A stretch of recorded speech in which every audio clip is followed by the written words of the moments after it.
तो उस क्षण में और लेता हूँ श्रीमद् भागवत जिसके प्रथम वक्ता श्री नारायण जी महाराज,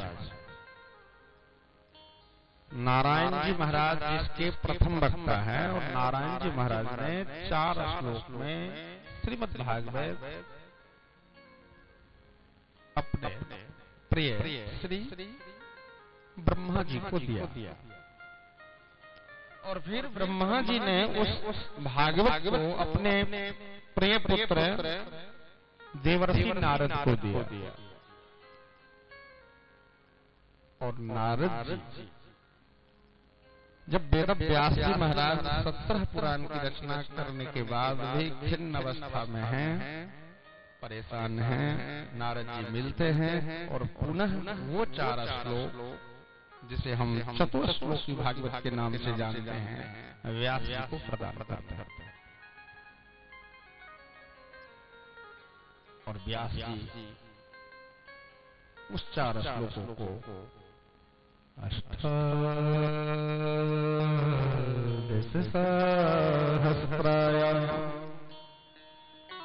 18,000 श्लोक में परिणत करते हैं परमात्मा के अंशावतार वेद व्यास।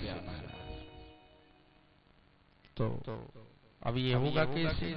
तो इसके लिए फिर गणेश जी का नमन वो करते हैं, क्योंकि कोई भी कार्य अगर हम लोग करते हैं, आज भी जैसे कथा का प्रारंभ है, तो सबसे पहले श्री गणेश तो करना ही होगा ना। कोई काम करती हो मैया तो सबसे पहले गणेश जी का स्मरण करती हो। तो व्यास जी ने गणेश जी का स्मरण किया। चलते हम लोग थोड़ा गणेश जी महाराज के शरण में श्री गणेश कर लेते हैं, और फिर जो है सो कथा के मर्म की ओर बढ़ा जाएगा। क्यों? दूसरा प्रभाव ये भी है कि जब तक आप गणेश जी के शरण में जाते नहीं हो तो बुद्धि आपकी निर्मल होगी नहीं, और बुद्धि अगर स्थिर नहीं होगी ना तो कथा में मन लगेगा क्या? नहीं लगेगा। तो गजानन जी महाराज की जय। लेकिन आप लोग ताली तो बजाते नहीं। ताली बजाने में लगता है जैसे आपका है ना धन खर्च हो जाता है ज्यादा, और धन खर्च होने के कारण आप ताली बजाते नहीं हैं। इसलिए गजानन जी सरकार की वेदों के ज्ञाता, सब वेदों के ज्ञाता, हे बुद्धि के दाता, सब वेदों के ज्ञाता, बुद्धि के दाता, है तुम्हें वंदना, है तुम्हें वंदना, है तुम्हें वंदना, है तुम्हें वंदना, है बुद्धि के दाता, सब वेदों के ज्ञाता, वेदों के ज्ञाता, है बुद्धि के दाता, सब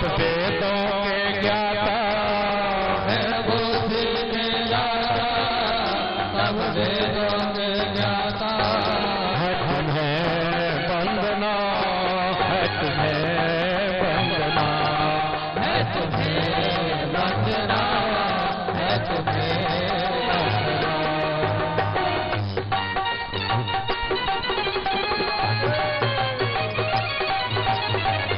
ताली का सेवा प्रदान करते हुए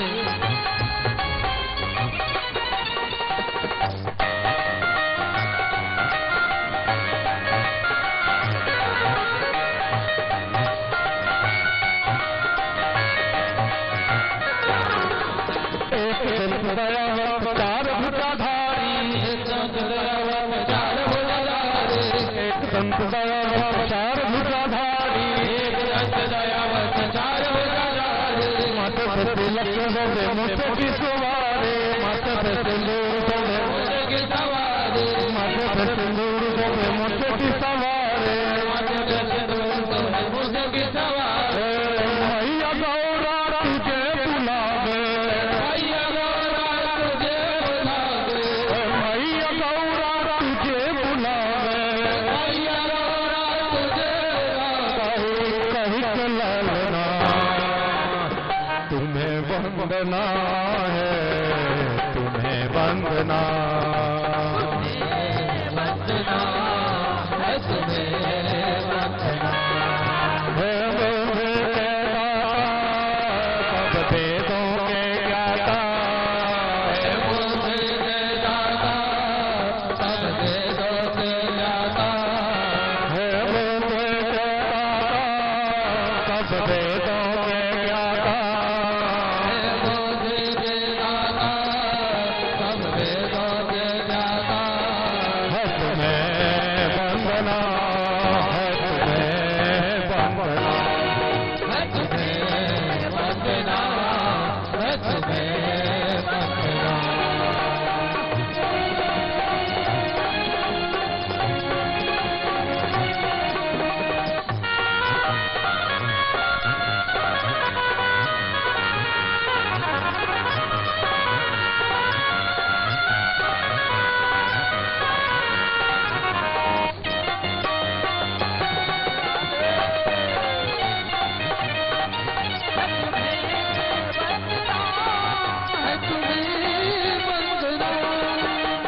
पान चढ़े फूल चढ़े और चढ़े मेवा, जदे फूल जदे और जदे मेवा, पान चढ़े फूल चढ़े और चढ़े मेवा, जदे फूल जदे और जदे मेवा, लड्डू के भोग लगे संत करे सेवा, लड्डू के भोग लगे संत करे सेवा, लड्डू के भोग लगे संत करे सेवा, लड्डू के भोग लगे संत करे सेवा, पापा भोला तुझे झुलावे, पापा भोला तुझे झुलावे, पापा भोला तुझे झुलावे, पापा भोला तुझे झुलावे, स्तंभ की पालना है तुम्हें वंदना, है तुम्हें वंदना, है तुम्हें वंदना, है तुम्हें वंदना। मुझे दाता सब वेदों के ज्ञाता, है बुद्धि के दाता सब वेदों के ज्ञाता, हे मुझे दाता सब वेदों के ज्ञाता, है बुद्धि के दाता सब वेदों के ज्ञाता, है तुम्हें वंदना, है तुम्हें वंदना, है तुम्हें वंदना, है तुम्हें वंदना।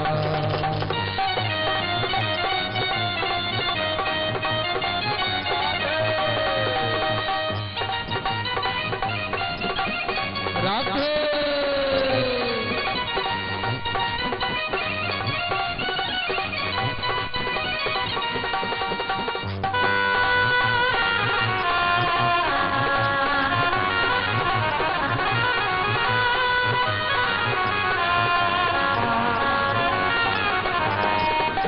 अंधे को आंख भेद कोढ़ी अंधकाया, अंधे को आंख भेद, अंधे को आंख भेद कोढ़ी अंधकाया,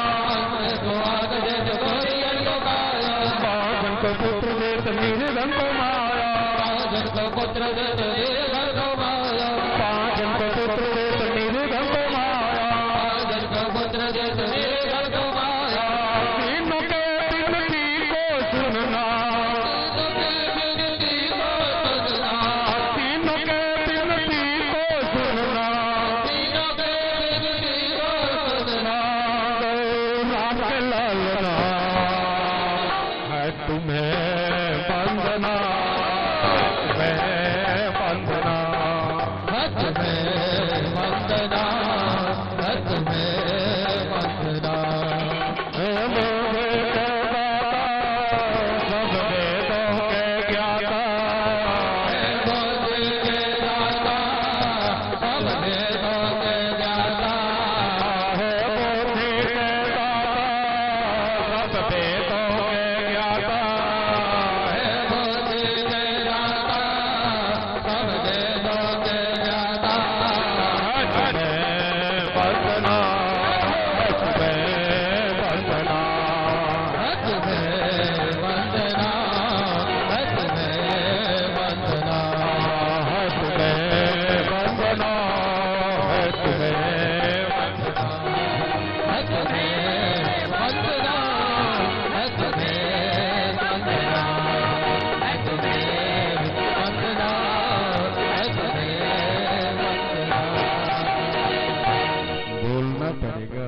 श्री राधे। तो गणेश जी महाराज का स्मरण करते हैं। गणेश जी महाराज फिर लिखने का काम करते हैं। व्यास जी ने 4 श्लोकों को 18,000 श्लोक में बोला और श्री गणेश जी महाराज ने इसको लिखा और फिर 4 श्लोक से हो जाता है 18,000 श्लोक, जिसमें कि 12 स्कंद होते हैं। श्री परीक्षित जी महाराज जो कि परम ज्ञानी हैं, परम ध्यानी हैं, 3 अश्वमेध यज्ञ कृपाचार्य जी के अध्यक्षता में जिन्होंने अभी तक कर लिया है। राजा सगर 60,100 पुत्र होने के बाद भी अश्वमेध यज्ञ कर नहीं पाए। परमात्मा जब राम के रूप में आते हैं तो भी अश्वमेध यज्ञ का घोड़ा अपने पुत्रों के द्वारा, और इतने बड़ी धर्मावलंबी होते हैं महाराज परीक्षित, जो हरिद्वार में गंगा के किनारे 3 अश्वमेध यज्ञ उन्होंने किया। चारों ओर परमात्मा के यशों का गान, और फिर अपने दादा गांडीवधारी अर्जुन अपने पूर्वजों के यशों को गान सुनते हुए अपने कृति को उन्होंने स्थापित किया। कुरुजांगल देश उस समय उनकी राजधानी हुआ करती थी। अगर कोई पिता कहीं जा रहा है और कहीं अगर बैठे और उसे अपने पुत्र के संबंध में अच्छा जानकारी मिले, ठीक ना, अच्छा महाराज क्या कहते हैं, आपका तो पुत्र बहुत ही अच्छा है, तो उसका हृदय जो है वो प्रफुल्लित हो जाता है, मन प्रसन्न हो जाता है। और किसी पिता से कहा जाए कि महाराज आपका जो छोरा है ना वो अच्छा, अरे उसका तो बड़ी गलत स्वभाव बन चुका है। उसी तरह अगर एक पुत्र को उसके पिता के अच्छे कर्मों के बारे में कहा जाए, कहीं आप जा रहे हो, कोई बोलेगा यार तो चुप, तू क्या रहेगा, तेरा दादा चोर था, तेरा दादा चोर था, क्या दशा होगी आप तो जान सकते हैं। तो कहने का भाव महाराज परीक्षित जिधर भी जाते थे उधर यशगान को सुनते थे, मन आनंदित था। एक बार वो दिग्विजय के काल में पूरे देशों में इधर से उधर जहां भी गए अपने पूर्वजों का यशगान ही मिला। उसी क्रम में सरस्वती नदी के किनारे उन्होंने देखा, एक बार की घटना है, एक राजवेशधारी शूद्र जिसके हाथ में मोटा सा एक डंडा है, एक गाय और बैल के जोड़ी पे एक गौ माता और एक बछड़ा, उसके जोड़ी पे वो दोनों हाथ से उस डंडे के प्रहार से बार बार उसको वो मार रहा है। वो बड़ी दुख में है। वो गौ जो दुबली है, आंखों से आंसू, और फिर वो बैल जिसके पास एक ही पांव है, मात्र एक पांव, जिस मनुष्य का एक पांव कट जाए वो जानेगा क्या परेशानी होता है उसे। किसी मनुष्य के पास दोनों पांव नहीं है, कितना परेशान होगा वो। एक बैल जिसके पास मात्र एक पांव है, क्या परेशानी होगी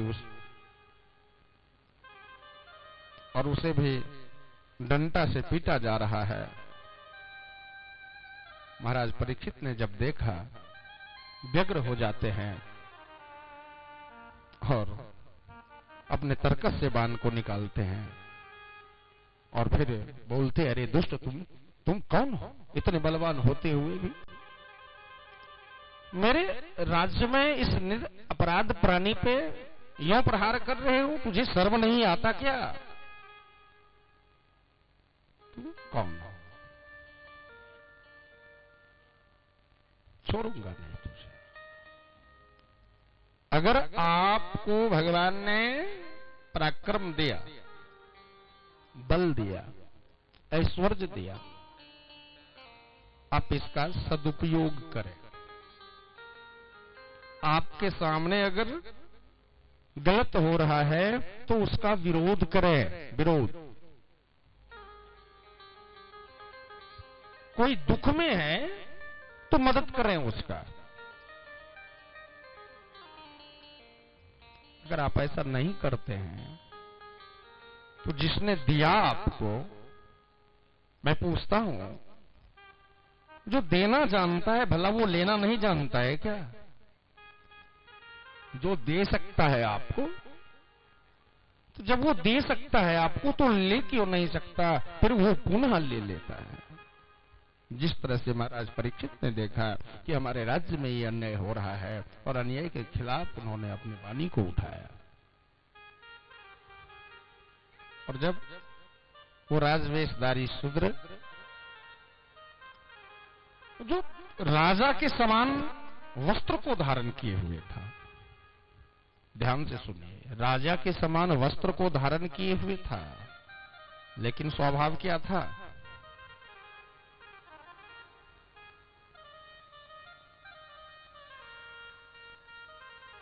दुबली गौ, आंखों से आंसू का निकलना, वो बैल जो एक पांव के सहारे से चल रहा है। कभी भी पहनावा पर मत जाएं आप। पहनावा पर अगर जाते हैं ना, ठगे जाओगे। उसके अंदर का जो स्वभाव है, जो कर्म है,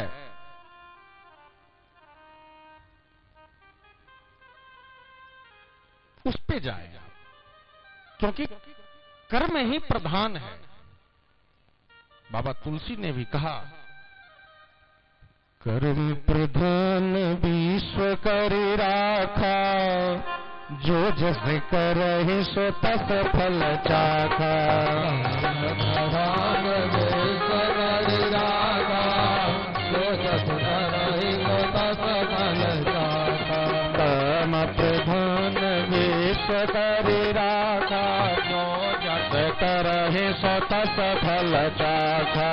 कर्म प्रधान विश्व कर राखा, जो जस करहि सो तस फल चाखा।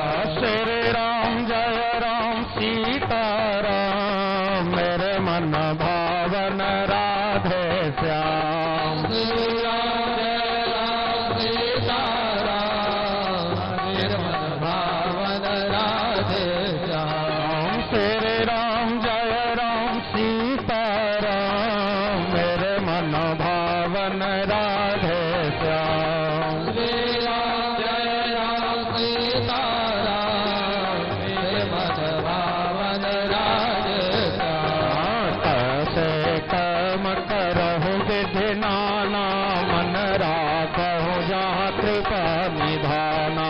कैसे कर्म करो विधि नाना, मन राखहु जहाँ कृपा निधाना। करसे कर्म करहु विधि नाना, मन राखहु जहाँ कृपा निधाना। कैसे कर्म करो विधि नाना, मन राखहु जहाँ कृपा निधाना। श्री राम जय राम सीता राम, मेरे मन भावन राधे श्याम। श्री राम जय राम सीता राम, मेरे मन भावन राधे श्याम। कर्म प्रधान विश्व कर राखा, जो जस करहि सगल भल चागा। कर्म प्रधान विश्व कर राखा, जो जस करहि सो तस फल चाखा। बाबा ने कहा कि कर्म प्रधान विश्व करी राखा, जो जस करहि सो तस फल। बबूल रोपते हो आप तो फल मिलेगा खाने को क्या? आम का फल मिलेगा? मैया मिलेगा क्या? ओ मोरी मैया, मैं तुम्ही से कह रहा हूं। गेहूं लगाने के बाद धान मिलता है क्या? क्या मिलता है? गेहूं। क्या मिलता है? अरे खाई नहीं हो क्या? आज खा के नहीं आई हो? भूखी है बाबा। तो आप जो करते हैं वही आपको भुगतना पड़ता है, यही सत्य है। इसलिए फिर बाबा ने कहा कर से कर्म करो भी दिनाना। आप अब परिवार में है, बच्चे को देखें, माता पिता का सेवा करें, अतिथि का सेवा करें, पति का सेवा करें, पत्नी को प्रतिष्ठा दें, लेकिन मन को कहाँ रखें? तो मन को हमेशा हमारे गोविंद के शरण में लगा के रखें। और जब आप अपने मन को वहां लगा देते हैं तो आप भव से पार हो जाते हैं। बोलना पड़ेगा श्री राधे। क्या बोलना पड़ेगा? श्री राधे। तो महाराज कभी भी आप बेस पे मत जाना, उसके अंदर का जो स्वभाव है। बेस तो राजा के समान था और कर्म निंदित था, और आज वो राजवेशधारी शूद्र ने जब देखा कि अब जान बचने को नहीं है, तो महाराज के शरण में जाता है। महाराज मैं कोई और नहीं हूँ, मैं कलयुग हूँ, हमारी रक्षा करें, मैं आपके राज्य में आना चाहता हूँ। शरणागत मैं शरणागत हूँ आपका, आप रक्षा करें। फिर गुण और अपगुण की व्याख्या। गुण तो है नहीं, अपगुण का तो मैं खान हूं। वैसे बाबा ने कहा कि कलयुग के समान दूसरा कोई युग नहीं है। कलयुग के समान दूसरा कोई युग है ही नहीं। अगर आपके हृदय में विश्वास हो, अगर विश्वास नहीं है तो आपको कुछ मिलने वाला नहीं है। एक कान खोल के सुन ले। आप कुछ कर लें, कथा श्रवण कर लें, मंत्र जाप कर लें। वैसे भी बोले ना, मंत्र जाप मम दृढ़ विश्वासा, पंचम भगति सुवेद प्रकाशा। बिना विश्वास से आपको कुछ मिलने वाला है ही नहीं। विश्वास जो है वो जड़ है सभी कुछ का। अगर आपके अंदर विश्वास है तो कलयुग केवल नाम आधारा, सुमरि सुमरि नर उतरहि पारा। कलयुग केवल नाम आधारा, सुमरि सुमरि नर उतरहि पारा। कलयुग केवल नाम आधारा, सुमरि सुमरि नर उतरहि पारा। कलयुग केवल नाम आधारा, सुमरि सुमरि नर उतरहि पारा। कलयुग केवल नाम आधारा, सुमरि सुमरि नर उतरहि पारा। कलयुग केवल नाम आधारा, सुमरि सुमरि नर उतरहि पारा। तेरे राम जय राम सीताराम, मेरे मन भावन राधे श्याम। श्री राम जय राम सीताराम, मेरे मन भावन राधे श्याम। तेरे राम जय राम सीताराम, मेरे मन भावन राधे श्याम। मेरे मन भावन राधे श्याम। बोलना पड़ेगा श्री राधे। अरे महाराज पहले से ही कष्ट में है। धर्म तपः शौचं गया,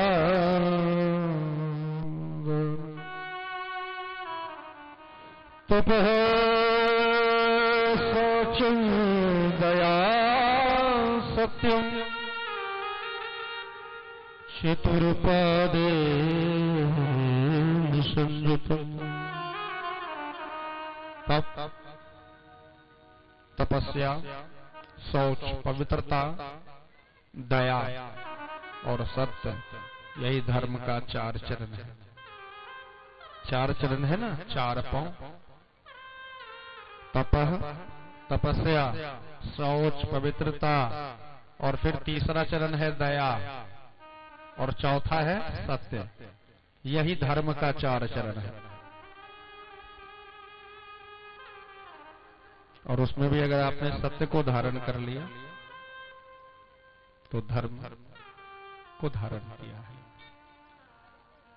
और फिर जब बहुत कहते हैं कि महाराज मुझे आप जगह दे दो, मुझे जगह दे दो, तो सोचना पड़ता है आखिर युग का क्रम है। सतयुग था, फिर त्रेता आया, फिर त्रेता का जाना हुआ तो फिर द्वापर आया, और फिर द्वापर जाएगा तो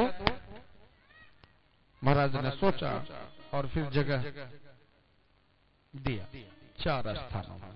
कहा कि आप 4 स्थानों में रह सकते हैं, लेकिन जो भगवान के भक्त हैं, जो परोपकारी प्राणी हैं, जिनके हृदय में भक्ति का वास है, आप वहां नहीं जाना। जहां भगवान की कथा होती है आप वहां नहीं जाना। जहां असत्य आचरण से युक्त जीव है, जहां पाप आचरण से जीव युक्त है, वहां आप जा सकते हो। और ये 4 स्थान फिर दिया।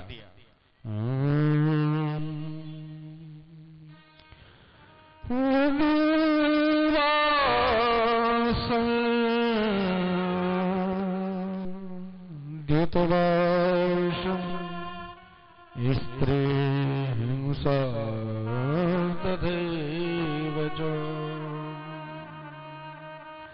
स्त्री हिंसा तथैव च,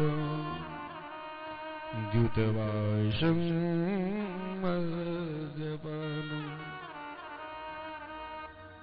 महाराज 4 स्थानों में कलयुग महाराज का रहना महाराज परीक्षित ने फिक्स किया, जिसमें पहला स्थान बना जहां जुए का खेल हो, जहां द्यूत कहा गया जुए का, तो जहां जुए का खेल हो। आप कहते क्या होगे महाराज कलयुग आ गया। अरे कलयुग को अगर आप अपने घर में बुलाओगे तो कलयुग आएगा ही नहीं। आपके वश का है कि आपके घर में कलयुग कैसे नहीं आए। आपके घर में अगर कोई जुआ खेलता हो उसे बंद करवा दो, क्योंकि जहां जुआ होता है वहां कलयुग को आना ही है। फिर जो लोग मदिरा पीते हैं, अगर आपके घर में कोई मदिरा पे ही हो जाए, कोई मदिरा पी रहा हो, फौरन उसे बंद कर दो। जिस समाज में लोग मदिरा पीते हैं उसका विनाश होता है, आज हो कल हो। जिस घर में लोग मांस खाते हैं, मदिरा पीते हैं, वो भी समाप्त हो जाता है। इसलिए मांस मदिरा से दूर रहना चाहिए। फिर तीसरा दिया कि पर स्त्री संग, दूसरे स्त्री के संग अगर आप व्यभिचार करते हो, या जो नारी दूसरे पुरुष के साथ व्यभिचार करता है, जहां व्यभिचार होता है वहां कलयुग का वास होता है। और फिर चौथे नंबर में मिला हिंसा, जहां पर हिंसा होता है।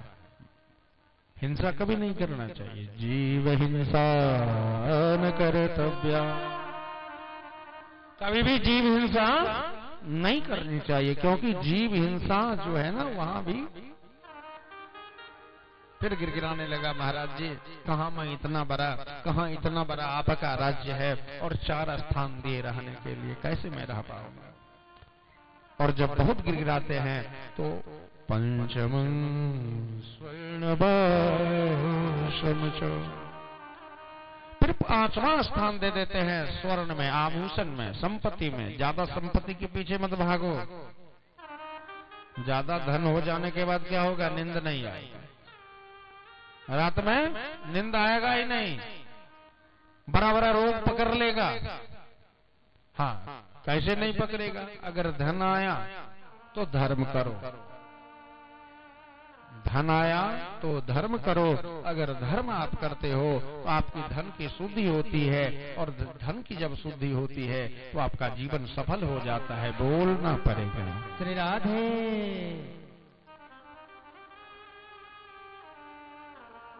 और आज महाराज परीक्षित शिकार को जाते हैं।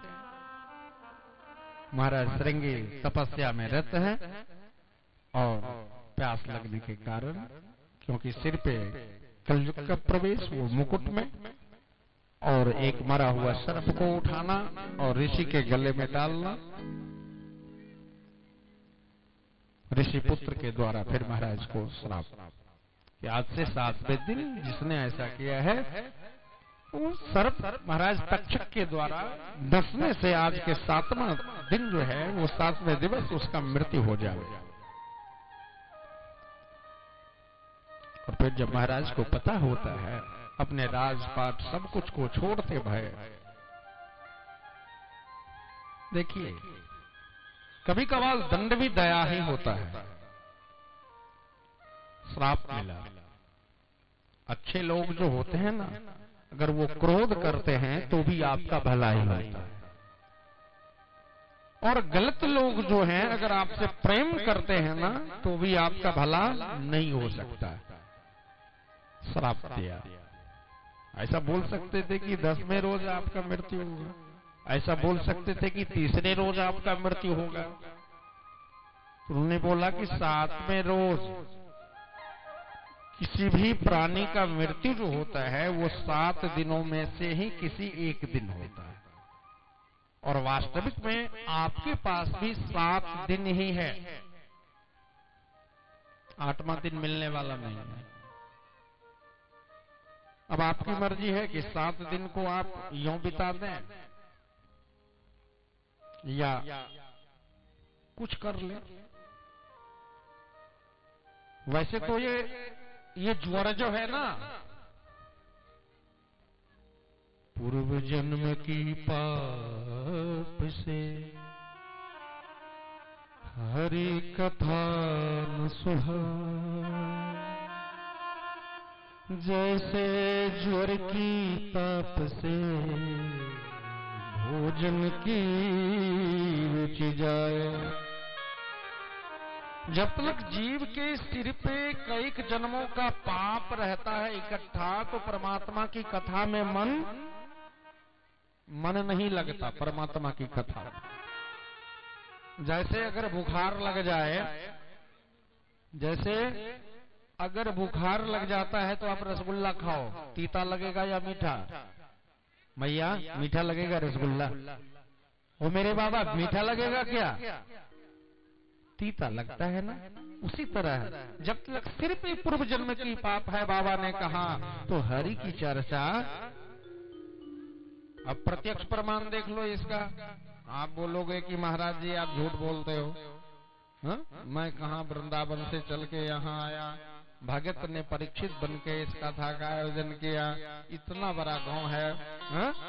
और देख लो कितने व्यक्ति कथा श्रवण कर रहे हैं। तो इसका कारण प्रत्यक्ष आपके सामने है। अगर अभी यहाँ पर मैं नाच तमाशा का हो जाता प्रोग्राम, मदिरा फ्री में मिलता, मांस फ्री में मिलता, तो जगह नहीं मिलती, बिल्कुल जगह नहीं मिलती अगर मांस और मदिरा की व्यवस्था होती तो। अब देखिए इस भैया लोगों को दर्द कर रहा है पांव में, जवानी में ही बेचारे खड़े हैं, बैठने की सामर्थ्य इसमें नहीं है, पांव में दर्द कर रहा है जवानी में, बुढ़ापा में क्या होगा? वैसे भी 60 इयर्स के बाद घुटना में प्रॉब्लम हो जाता है, बोलना पड़ेगा श्री राधे। तो परमात्मा की कृपा जो है वो सर्वोपरि है, और बिना उनके कृपा से कुछ भी संभव जीवन में नहीं। 7 दिन श्राप भी मिला तो 7 दिन का, कि 7 दिन आपके पास है, 8वां दिन किसी को मिलता नहीं है। अन्न जल को त्यागते भय, राज्य को त्यागते भय, धन को त्यागते भय, राजभवन से निकल जाते हैं। अंत में निकलना पड़ता है, आपको भी निकलना पड़ता है। और जो अपने मन से नहीं निकलता है, ध्यान से सुनना, आप पकड़ के बैठो अपने चाबी को, सासू पकड़ के बैठती है लोहे की वो कील, वो चाबी को, बहू को नहीं देंगे, मरते मर जाएंगे, लेकिन ये नहीं देना है, ये कील। भैया सासू बहू प्यार का संबंध है, इसमें 2 उंगली के कील के लिए लड़ रही हो? हा? छोड़ो इस कील को, हरि से नाता जोड़ो।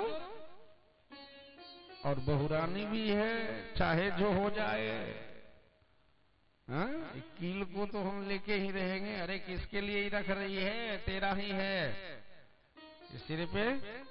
तो जो पकड़ के बैठा है, छोड़ना नहीं चाहता है, छोड़ना नहीं चाहती है, उसे भी कभी घर से निकाल के बाहर में लिटा दिया जाता है। कुछ सोफा काम नहीं देता, गद्दा काम नहीं देता, बांस का हरा हरा बांस का जो है वो ला करके उस पे लेटा करके रस्सियों से बांध करके बांध दिया जाता है। अब तुम कहीं भाग नहीं पाओगे, कभी नहीं भाग पाओगे आप, क्योंकि ऐसा मजबूत वो बांधा जाता है। और तब ले जा करके श्मशान, और फिर घर पे आना। हाँ? कितना दही लगेगा जी, कितना रसगुल्ला लगेगा जी, हैं? क्या क्या लगेगा जी करके, और फिर हो गया राधे राधे। पूछने वाला आपको होगा, एक पिक्चर लगा देगा घर पे, एक माला चढ़ा देगा हमारे पिताजी। तो कुछ नहीं है, इसलिए पकड़ना छोड़ो। अगर पकड़ना आप चाहते ही हो तो मेरे कन्हैया को पकड़ो, उनके सिवा। हे राधा माधव, जय राधा माधव, जय कुंज बिहारी, जय राधा माधव, जय कुंज बिहारी, जय राधा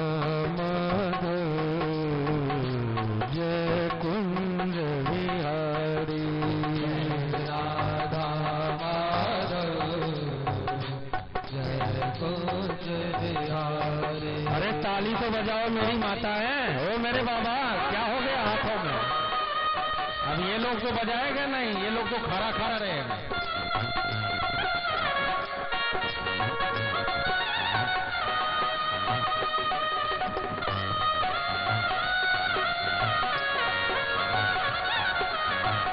हरि बोल।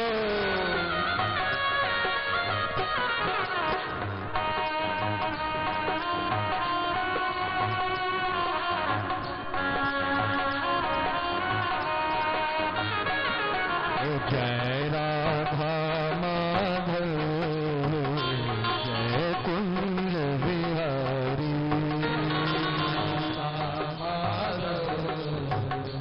जय कुंज बिहारी, जय राधा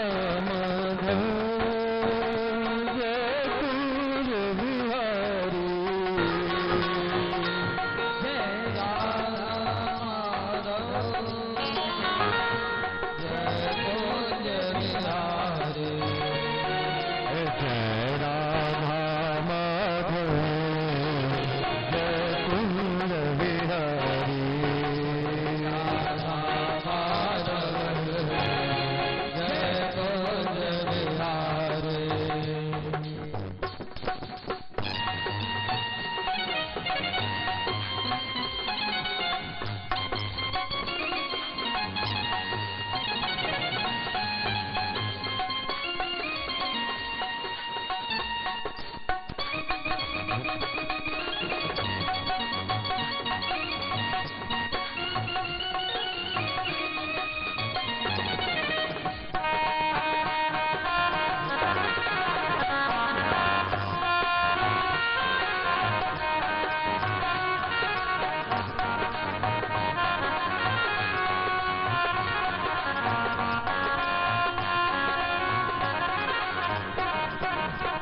जय कुंज बिहारी, जय कुंज बिहारी,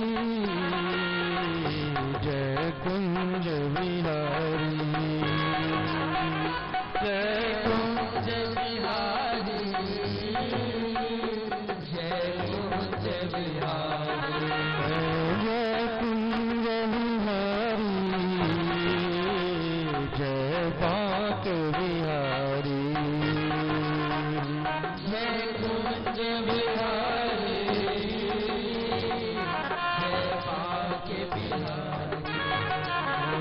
जय राधा माधव, जय कुंज बिहारी,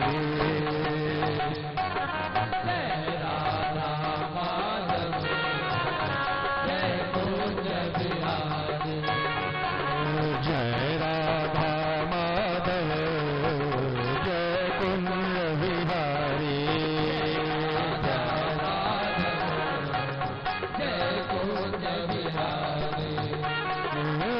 राधे राधे राधे श्री राधे राधे राधे श्री राधे राधे राधे श्री राधे राधे राधे राधे राधे श्री राधे राधे राधे श्री राधे राधे राधे श्री राधे राधे राधे जय राधा माधव जय कुंज विहारी राधा माधव जय कुंज विहारी जय राधा माधव जय कुंज विहारी जय राधा माधव जय कुंज विहारी बोलना पड़ेगा श्री राधे। तो जय तो केवल उन्हीं की है, चाहे वो राधा माधव हो या बांके बिहारी हो या अवध बिहारी हो। उसके बाद उसी जीव का जय होता है जो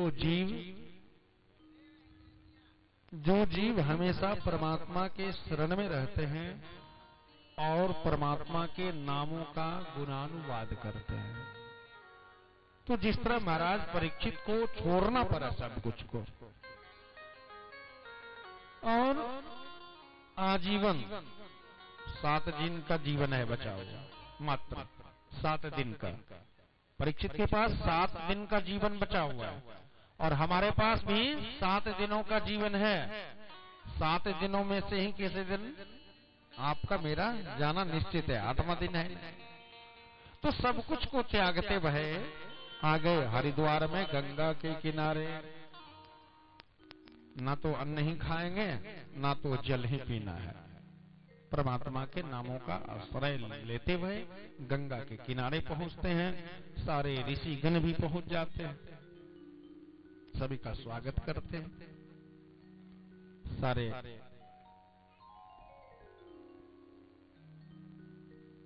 ऋषिगण आते हैं दर्शन देने के लिए। देखिए कितनी बड़ी कृपा है।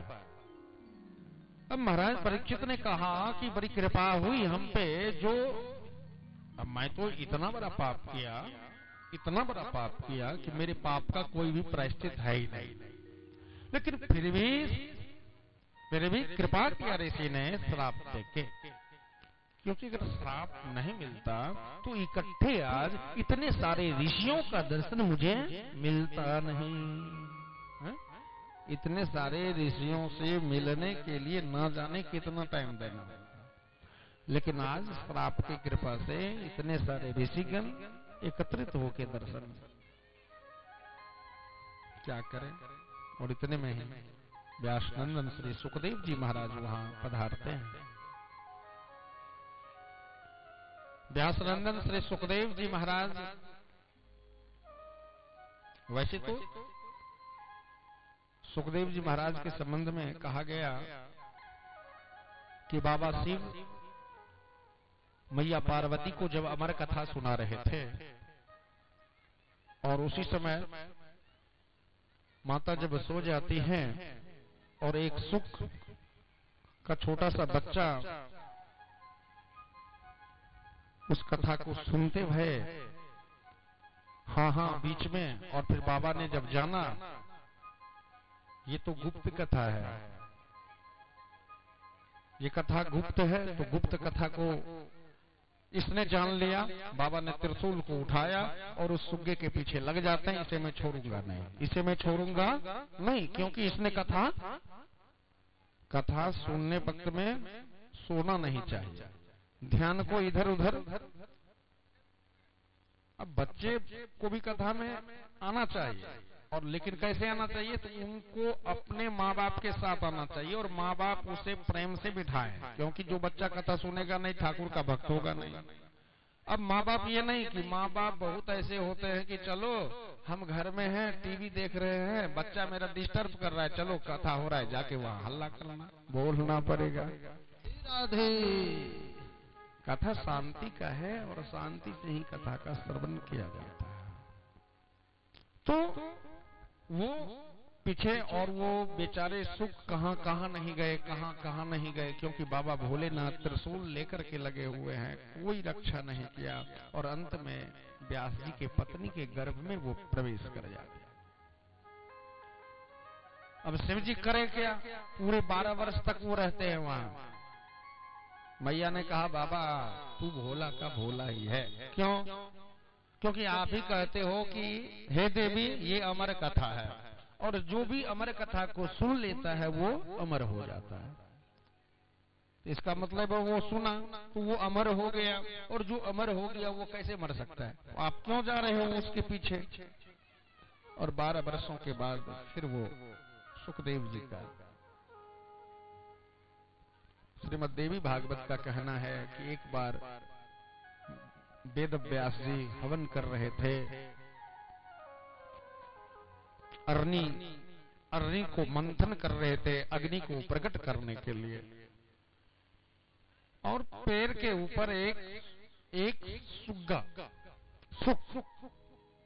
अपने छोटे से बच्चे से प्यार कर रहा था, स्नेह कर रहा था। तो सुखदेव जी अर्थात उस सुख को देखते हुए महाराज परीक्षित के मन में आता है कि अगर मुझे भी ऐसा ही पुत्र होता तो मैं, और वहां ब्रज स्खलित होना, और फिर उससे सुखदेव जी का प्रकाट्य होना। सुखदेव जी महाराज पधारते हैं और वहां निर्णय होती है भाद्र महीने में शुक्ल पक्ष की नवमी तिथि को इस कथा का आयोजन, और महाराज परीक्षित जी श्रोता बनते हैं और महाराज श्री सुखदेव जी वक्ता बनते हैं। आज यहाँ इस सोनमणि गांव में हमारे भगत जी जो कि परीक्षित बन के बैठे हुए हैं, इस कथा का लाभ कर रहे हैं। तो चलते हैं आगे की ओर, भूलना पड़ेगा श्री राधे। चलेंगे आगे की ओर, क्योंकि महाराज परीक्षित बैठ चुके हैं और फिर श्री सुखदेव जी कथा प्रारंभ होगी। लेकिन उससे पहले ठाकुर जी का एक युगल झांकी, आप लोग ठाकुर जी के युगल उत्तम झांकी का दर्शन करते रहे और अपने मन में उनके प्रति असीम श्रद्धा और आस्था को उत्पन्न करें कि हे बिहारी हम आपके शरण में हैं, आप ही पार करते हो तो नैया पार होता है, नहीं तो मझधार में ही नैया हमारी डूब जाती है। तो 7 दिन का ये समय हमारे पास मिला है, जिसमें आज प्रथम दिवस है। तो प्रेम से ताली को बजाएं और ठाकुर जी के स्वागत के लिए जोरदार ताली बजाएं। एक बार सभी जने ताली को बजाएं।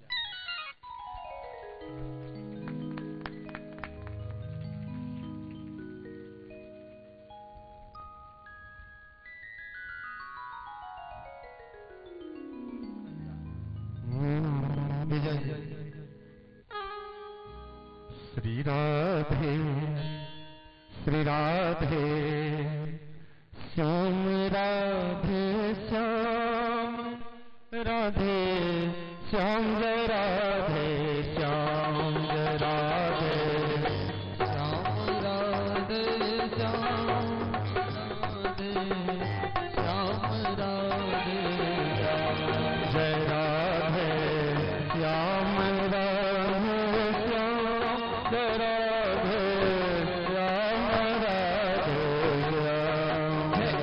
राधे श्याम जय राधे श्याम राधे श्याम जय राधे श्याम राधे श्याम।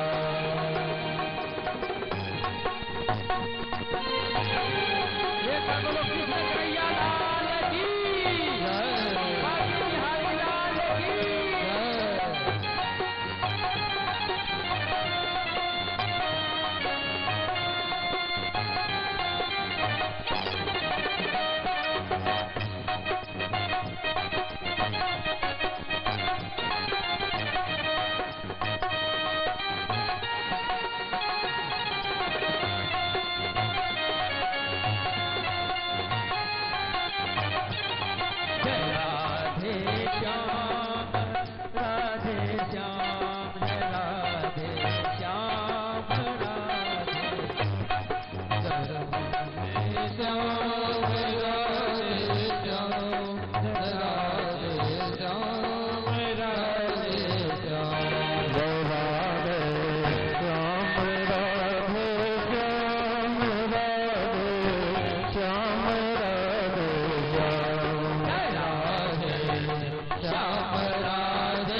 श्याम राधे श्याम जय राधे श्याम राधे श्याम जय राधे श्याम राधे श्याम जय राधे श्याम राधे श्याम जय राधे श्याम राधे श्याम जय राधे श्याम राधे श्याम जय राधे श्याम राधे श्याम राधे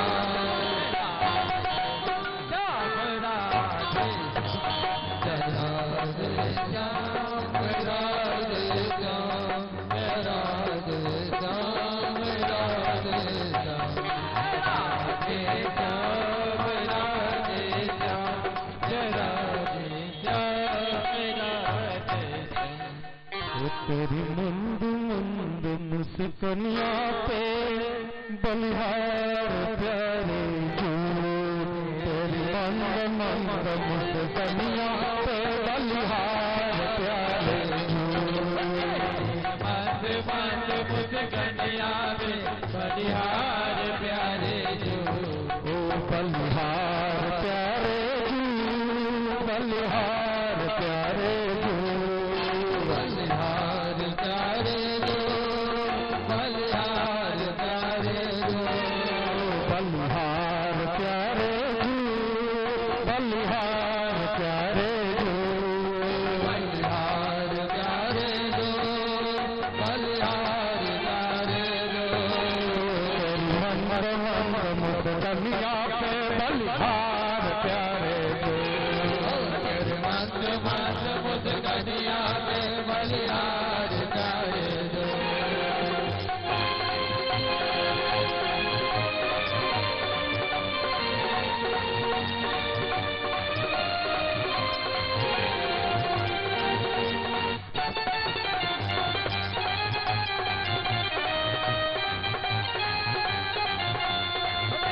मंद मंद मुस्कनिया पे बलिहार प्यारे जो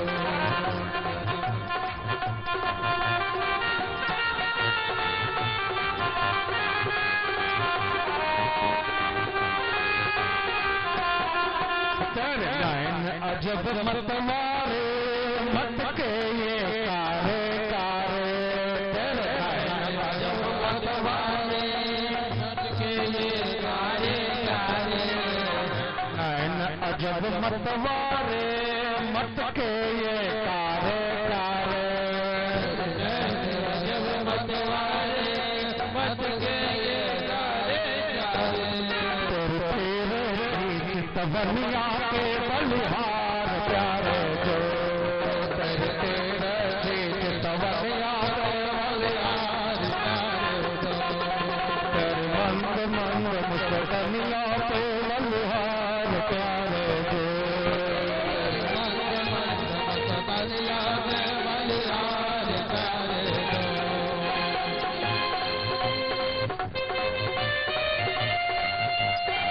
प्रेम से ताली का सेवा प्रदान करते हैं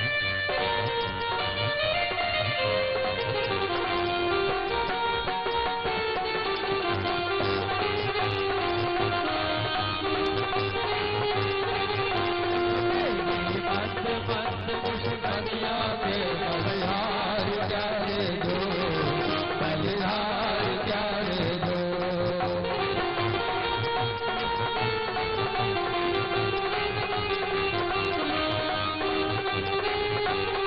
तेरे पाल अजब घुघराले लट के ये पारे कारे तेरे पाल अजब घुघराले बादल की कारे तेरे पाल अजब घुघराले लट के ये कारे कारे तेरे बाल अजब घुंघराले बादल की काले काले तेरी मोरों पुतला कनिया बलिहार प्यारे मंद मुस्कनिया पे बलिहार प्यारे जो तेरी मोर पुतला कनिया पे बलिहार प्यारे जो मंद मंद मुस्कनिया पे बलिहार प्यारे जो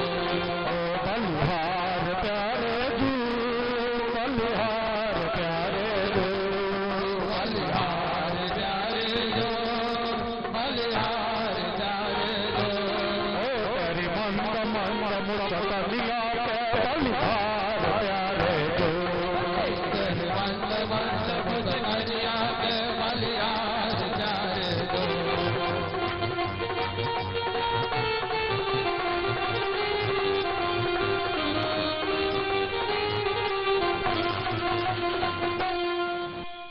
तेरी मंद मंद मुस्कनिया पे बलिहार प्यारे।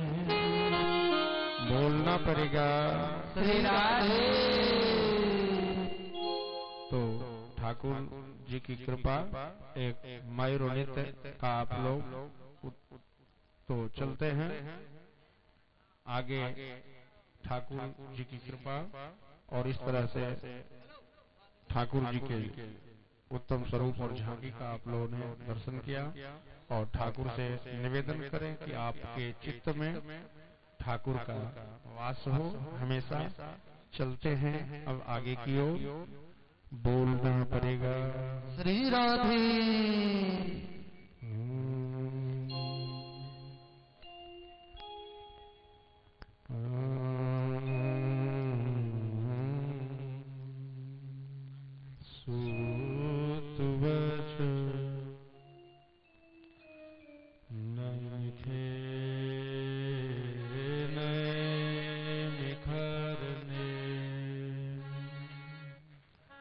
नैमिषारण्य क्षेत्र में हजारों हजार ऋषिगण एकत्रित भये हैं और वहाँ ऊंचे आसन पे परम आदरणीय सारे ऋषियों में श्रेष्ठ श्री सूत जी महाराज विराजमान हैं।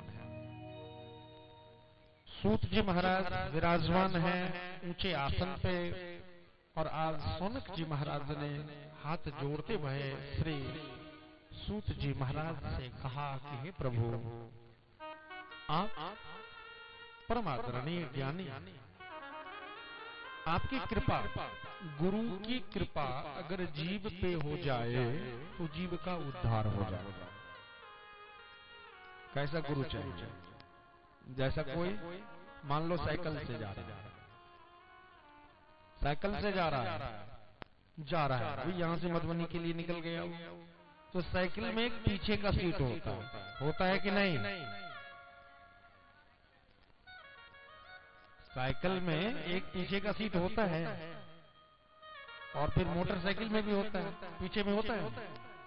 तो कोई साइकिल या मोटरसाइकिल से मधुबनी को निकला, ठीक ना? और आप बोलो कि महाराज जी आप जा रहे हो, आपका कुछ नहीं जाएगा, आप पीछे बिठा लो मुझे। अब मोटरसाइकिल से जा रहे हो, तेल तो लगेगा ही, परिश्रम तो होगा ही, आपका क्या जाएगा? आप मुझे भी लिफ्ट दे दो जिससे मैं भी, तो वो तो जाएगा ही क्योंकि वो जा रहा है, घर से निकल चुका है, गाड़ी स्टार्ट कर दी। अगर वो आपको बिठा लेता है तो आप भी साथ में चले जाओगे। नाविक को बोलो आप के बट्टी कि महाराज जी आप तो नदी के उस पार जा रहे हो, मेरे पास पैसा नहीं है, कुछ नहीं है, आपका क्या जाएगा? वैसे भी आपको को जाना ही है पार, तो आप मुझे भी बैठा लो जिससे मैं भी पार। तो गुरुदेव जो होते हैं ना वैसे होते हैं, वो तो चल दिए हैं ठाकुर के पास, वो तो ठाकुर के पास चल दिए हैं ऑलरेडी। अगर आप भी उनके शरण में लग जाते हो तो वो आपको लेकर के ठाकुर के पास पहुंचा देते हैं। तो आज सौनक जी ने श्री सूत जी महाराज से कहा कि हे प्रभु मैं धन्य हूं, हम सारे ऋषिगण धन्य हैं जिन्हें आपके जैसा गुरु मिला है। आप कृपा करो मम कर्ण रसायन भक्ति ज्ञान वैराग्य। महाराज आप कृपा करें, जिसे सुनने के लिए हम लोगों का कान जो है वो ललायित हो रहा है, जिसे सुनने से भक्ति की वृद्धि होती है, ज्ञान की वृद्धि होती है, हृदय में वैराग्य की जागृति होती है। आप कृपा करें मुझ पे, हम सारे ऋषियों पे। अज्ञान ध्वांत विगलित सकोटि सूर्य समप्रभ। जैसे गुरुदेव शिष्य अज्ञानी होते हैं, शिष्य अज्ञानी होते हैं, जैसे अंधकार। वैसे तो गुरु का शाब्दिक अर्थ है गु, अंधकार को कहा जाता है, और रूप प्रकाश को कहा जाता है, जो आपको अंधकार से प्रकाश की ओर ले जाए। एक भाव ये भी है, अंधकार अर्थात अज्ञान, प्रकाश अर्थात ज्ञान। तो जो आपको अज्ञानता से ज्ञान की ओर ले जाए वही सद्गुरु होते हैं। कह रहे हैं ये महाराज, अज्ञान अज्ञान ध्वांत सकोटि सूर्य समप्रभ। आपका जो ज्ञान है ना, अज्ञान यानी कि मेरा जो अज्ञान है, हम सारे ऋषियों का जो ज्ञान है, उसमें आपका जो ज्ञान है सकोटि सूर्य समप्रभ। कोटि मीन्स होता है करोड़, 100 करोड़ सूर्य में जितना प्रकाश होगा, कोटि सूर्य समप्रभ उतना प्रकाशमान आपका ज्ञान है। तो भला हम लोगों का ज्ञान जो है वो कैसे दूर नहीं हो सकता है। आप कृपा करो हे प्रभु। और जानते हो, जब कोई भी शिष्य अगर सही भावना से अपने गुरु के शरण में जाता है और याचना करता है, तो गुरु पूरा कर देते हैं उसके याचना को। और आज सूत जी ने कहा कि हे ऋषिगण, आप धन्य हैं।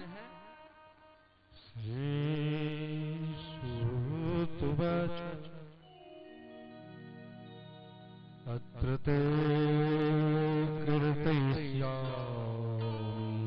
इतिहास में पुरातन सुखेन मम यत प्रोक्तं रहस्यस्य विचार्य। आप लोग बहुत आग्रह कर रहे हो हे ऋषिगण, इसलिए मैं आपको विचार करके बतला रहा हूँ। और ऐसा बतला रहा हूँ जो श्री सुखदेव जी महाराज, जो हमारे गुरुदेव हैं, जो बहुत प्रसन्न होके मुझे बतलाए। जो मेरे गुरुदेव ने मुझे बतलाया, मैं वही आप लोगों को सुना रहा हूँ। आप लोग शांति चित्त से इसे श्रवण करें।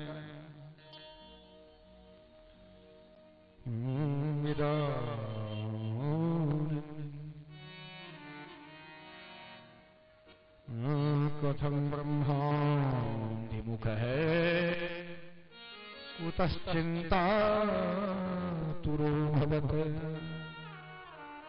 त्वरितं गम्यते कुत्र कुतश्चागमनं तथा। कहते हैं ध्यान से सुने, एक बार की कथा है। महाराज नारद जी महाराज जो सब जानते हैं, हमेशा नारायण नारायण करते रहते हैं, बीना बजाते रहते हैं। आज वो बीना बजाते हुए मृत भुवन पे विचरण कर रहे हैं। मृत भुवन में विचरण करते भाई इधर से उधर जा रहे हैं। इतने में ही सनत कुमार आदि ऋषि, जो हमारे आपके पूर्वज के भी पूर्वज है, सनक सनंदन सनातन और सनत। ध्यान से सुनना, सनक सनंदन सनातन और सनत, ये चार जो हैं, जो नैष्ठिक ब्रह्मचारी हैं, हमारे आपके पूर्वजों के भी पूर्वज हैं। बोलना पड़ेगा श्री राधे। हमारे आपके पूर्वजों के भी पूर्वज हैं। आपको अगर बोला जाए महाराज जी आपके पिता का नाम क्या है, बोल दोगे। आपके दादा का नाम क्या है, बोल दोगे। अरे आपके परदादा का नाम क्या है? हाँ? अब मैं बोलूं कि महाराज आपके परदादे का नाम क्या है? क्या महाराज जी आप लोग बैठे हो इतने भक्तजन, मैं पूछता हूं कि आपके परदादे का नाम क्या है? स्मरण है क्या? मैं ये नहीं कहता हूं नहीं होना चाहिए, होगा आप लोगों को। तो अब समय आ रहा है जो लोग पिता के नाम को भी भूल जाएंगे, पूछा जाएगा। ऐसा हुआ, मैंने एक जगह एक लड़के से बोला कि बेटा तुम्हारे पापा का नाम क्या है, तो सिर को खुजलाने लगा। तो मैंने कहा कि सिर को खुजला रहा है तो कहा महाराज जी मैं याद कर रहा हूं कि मेरे बाप का नाम क्या है, मेरे बाप का नाम क्या है। हाँ, पत्नी का नाम पूछो तो बतला देते हैं आजकल के लड़के, पत्नी का नाम, लेकिन बाप का नाम किसी लड़के को तो बाप का नाम बतलाने में शर्म भी लगता है जैसे नाक कट जाएगी अगर बाप का नाम बतला देंगे तो। बाप का नाम बतलाने में लज्जा आती है, आप समझ सकते हो।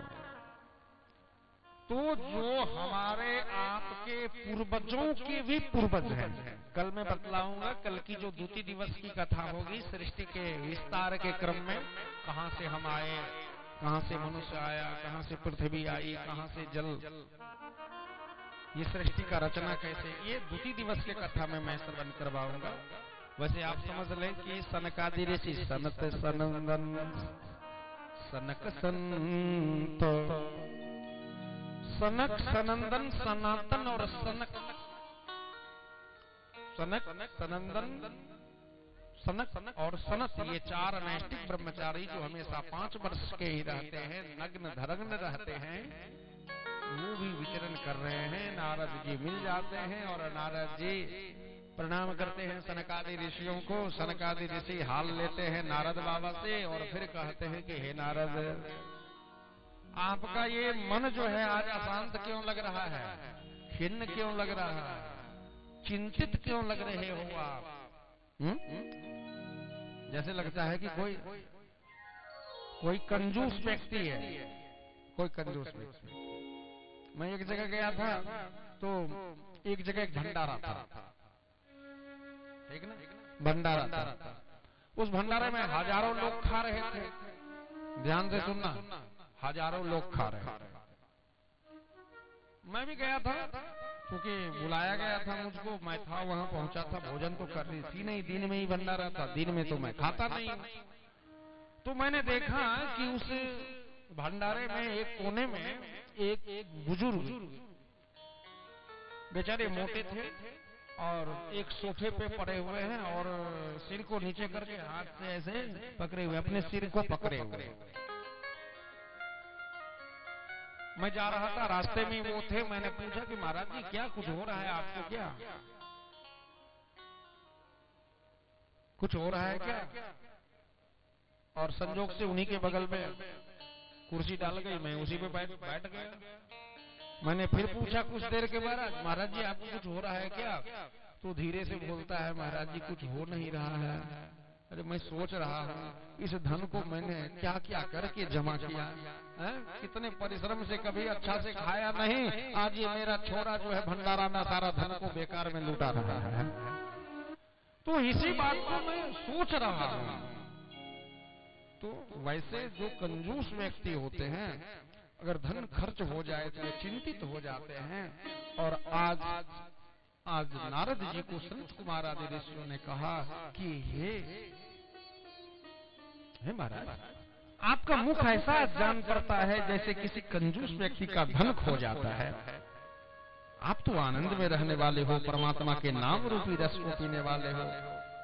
कुतस्सा आगमनंतम, कहां से आप आ रहे हो और कहां आप जा रहे हो?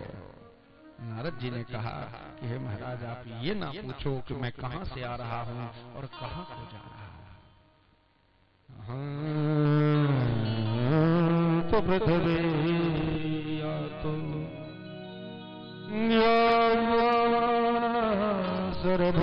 सर्वोत्तमामिति पुष्पकरण च प्रयाग च काशी गोदावरी तथा।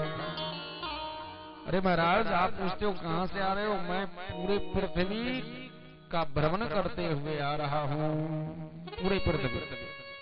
कभी श्वेतवंत रामेश्वर को गया, कभी काशी गया, कभी प्रयाग गया, कभी अयोध्या जी गया, कहाँ नहीं मैं गया। लेकिन कहीं भी जाने के बाद मेरा मन जो है, मेरे मन में संतुष्टि नहीं हुई, क्योंकि कहीं भी धर्म बचा है नहीं, कहीं भी धर्म बचा नहीं है। और मैं इस स्थिति को जब से देखा हूं तो मैं बहुत व्यग्र हूं। इसी क्रम में मैं जाते जाते मंदा सुमंद मतयो मंद भाग्य सुभद्रदा पाखंड निरता संतो विरगता परिग्रह। महाराज सारे तीर्थों में पाखंडियों का वास हो गया है। पाखंडवाद से बचना चाहिए। पाखंडवाद से मैं अभी भी बोला ना, इससे पहले कि वेश पे मत जाना, उसके अंदर क्या है उस पे जाना। वेश पे जाने के बाद ठगे जाओगे और अंदर में जो है निर्मल ना, क्योंकि बाबा ने कहा निर्मल जन मन सो मोहि पावा, मोहि का पट छल छेद्र न भावा। निर्मल मन जन सो मोहि पावा, मोहि का पट छल छेद्र न भावा। निर्मल मन जन सो मोहि पावा, मोहि का पट छल छेद्र न भावा। निर्मल मन जन सो मोहि पावा, मोहि का पट छल छेद्र न भावा। ओ मेरी मैया, आपका मन निर्मल है? ओ मेरे बाबा, आपका मन निर्मल है? अच्छा, किस किस का मन निर्मल है? थोड़ा हाथ उठाओ तो। बाबा हाँ, आप लोगों का निर्मल है? अरे तो सबसे अभागा मैं हूँ, मेरा ही निर्मल नहीं है। हा? अरे व्यास जी कथा जब सुना रहे थे, सुखदेव जी सुना रहे थे, परीक्षित जी के आंखों से अश्रु निकल रहा था। मेरा हृदय इतना हो चुका है, ये वज्र के समान कभी आंसू निकलता नहीं है, कभी आंसू। तो मैं तो मेरा मन निर्मल नहीं, क्योंकि मम गुण गावत पुलक शरीरा, गद गद गिरा नयन बहनीरा। मम गुण गावत पुलक शरीरा, गद गद गिरा नयन बहनीरा। मम गुण गावत पुलक शरीरा, गद गद गिरा नयन बहनीरा। मम गुण गावत जगन शरीरा, गद गद गिरा नयन बहनीरा। श्री राम जय राम सीताराम, मेरे मन भावन राधे श्याम। श्री राम जय राम सीताराम, मेरे मन भावन राधे श्याम। निर्मल जन मन सो मोहि पावा, मोहि कपट छल छेद्र न भावा। निर्मल मन जन सो मोहि पावा, मोहि कपट छल छेद्र न भावा। मोहि कपट छल छेद्र न भावा। मोहि कपट छल छेद्र न भावा। भक्ति का प्रथम स्थिति है, जैसे अभी मंच पे मैंने मंच पे चढ़ने का प्रयत्न किया, मंच के ऊपर आया तो इसमें सीढ़ी बनाओ, ध्यान से सुनना, है ना सीढ़ी। और मैंने सीढ़ी का जो पहला स्टेप है, पहला पांव वहां रखा, फिर दूसरे स्टेप, फिर तीसरे स्टेप और ऊपर आ गया। उसी तरह अगर आप भक्त हो तो भक्ति का भी पहचान है। बाबा ने कहा कि मम गुण गावत पुलक शरीरा, मेरे नाम का गान करते करते अगर रोम खड़ा हो जाए, रोम खड़ा, मम गुण गावत पुलक शरीरा, शरीर आनंदित हो जाए, गद गद गिरा, वाणी जो है इतना आनंदित हो जाए कि मुख से नाम तो लेना चाह रहे हैं लेकिन गिरा साथ नहीं दे रही है, वाणी साथ नहीं दे रही है, अर्थात आवाज निकलता नहीं है और आंखों से अनवरत आंसुओं की धारा निकल रही है। ये भक्ति का जो स्थिति है वो सीढ़ी का प्रथम स्टेप है। और अगर ऐसा होता है आप समझ ले कि मैं परमात्मा के पास जाने की जो सीढ़ी है उस पर मैं चल रहा हूं। जैसे बाबा ने कहा कि निर्मल जन मन सो मोहि पावा, निर्मल। व्यास जी ने कहा कि सत्संगस्य विवेकस्य, ध्यान से सुनना, सत्संगस्य विवेकस्य निर्मल नयनद्वयम, यहां भी दो प्रयोग किया गया, लेकिन निर्मल का प्रयोग किया गया कि मनुष्य के पास, जीव के पास दो आंख चाहिए, लेकिन कैसा आंख चाहिए? तो निर्मल आंख चाहिए। आंख है लेकिन लेंस बिगड़ जाए तो आप देख नहीं सकते हो, चश्मा लगानी पड़ती है ना, मोटी मोटी सी। क्यों? क्योंकि उसके लेंस में प्रॉब्लम आ गया है, दोष आ गया है, तो निर्मल नहीं है वो उसका वो आंख, इसलिए वो लेंस मोटी मोटी सी परत वाली चश्मा। सत्संगस्य विवेकस्य, दो आंख है, पहला आंख है सत्संग और दूसरा क्या है? विवेक है। ये अगर निर्मल है आपका तो परमात्मा दिख जाएगा, और जब दिख जाएंगे तो आप उनके पास पहुंच जाएंगे, और जब आप उनके पास पहुंच जाएंगे तो उनको पा लेंगे आप, और जब आप उनको पा लेंगे तो अर्थात आप भी परमात्मा हो जाएंगे। कैसे हो जाएंगे? जैसे नदी, जैसे गंगा, गंगा जब सागर में चली जाती है तो गंगा से गंगा सागर बन जाती है। होता है कि नहीं? अरे बोलो तो हाँ जी कि ना जी? हाँ जी कि ना जी? हाँ जी। गंगा जब गंगा सागर में चली जाती है, गंगा सागर में गिर जाती है, समुद्र में तो क्या हो जाती है? गंगा सागर। उसी तरह जीव जब ब्रह्म में चला जाता है, लीन हो जाता है, तो वो जीव क्या हो जाता है? वो आत्मा क्या हो जाता है? आज आत्मा रूपी नदी परमात्मा रूपी सागर में जब समाहित हो जाता है तो वही आत्मा परमात्मा हो जाता है। बोलना पड़ेगा। लेकिन जरूरी है इस आत्मा को परमात्मा रूपी नदी तक ले जाने को, सागर तक ले जाने को। लेकिन अगर आप ले नहीं जाते हो तो इसे पुनः पुनः एक ही बार में कई बार यहाँ आना होगा इस चक्कर में, कभी दुख के चक्कर में, कभी सुख के चक्कर में, कभी अपने के चक्कर में, तो कभी पराई के चक्कर में आना होगा। बोलना पड़ेगा। प्रिय भक्तों, इस तरह से आज जब नारद जी कह रहे हैं सनकादि ऋषियों से कि मैंने इसी क्रम में जब वृंदावन को गया तो वृंदावन में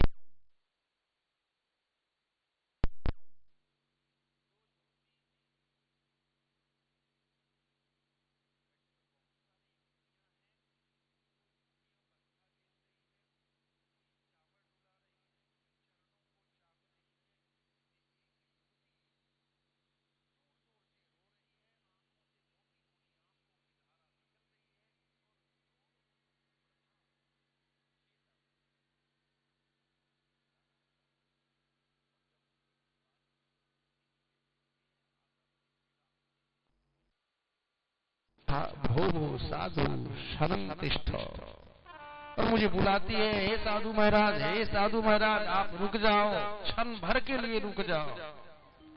मैं वहां जाता हूं और फिर पता चलता है, मैं पूछता हूं कि तुम कौन हो? वो बतलाती है कि मैं भक्ति हूं और मेरा ये दो पुत्र है, ज्ञान और वैराग्य।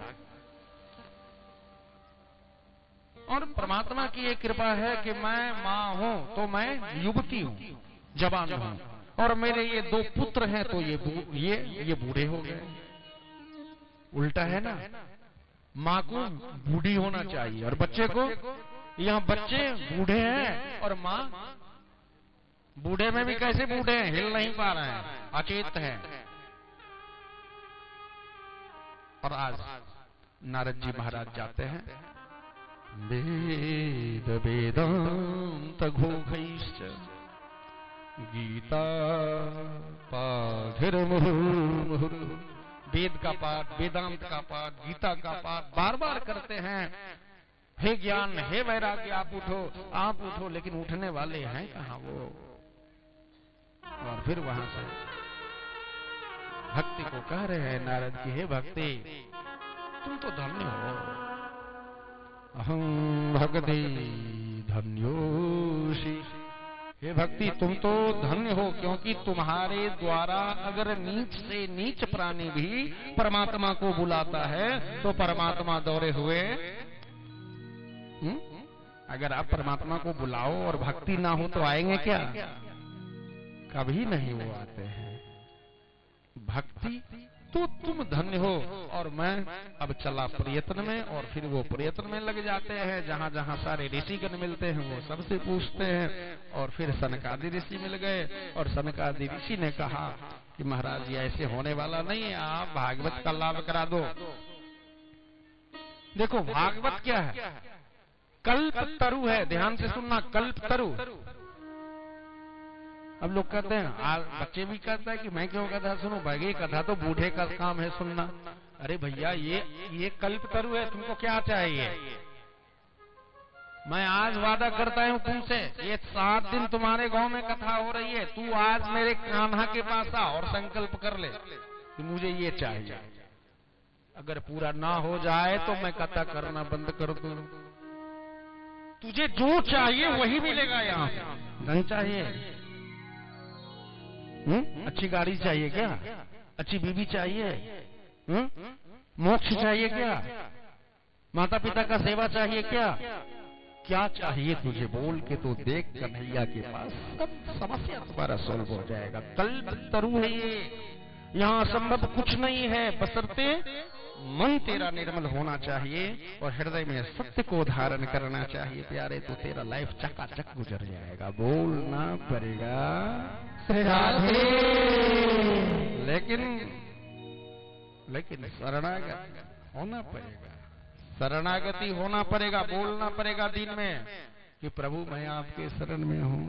क्या बोलना पड़ेगा? प्रभु मैं आपके शरण में हूँ।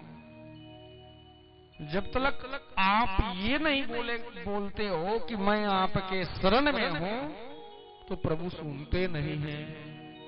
लाख यत्न कर लो, लेकिन आपको बोलना ही पड़ेगा, त्राहि माम शरणागतम, कि हम आपके शरण में हैं प्रभु। अब आप जो करो आप, अरे जो बिना अपने बाप को बुलाए हुए नहीं गया। हा?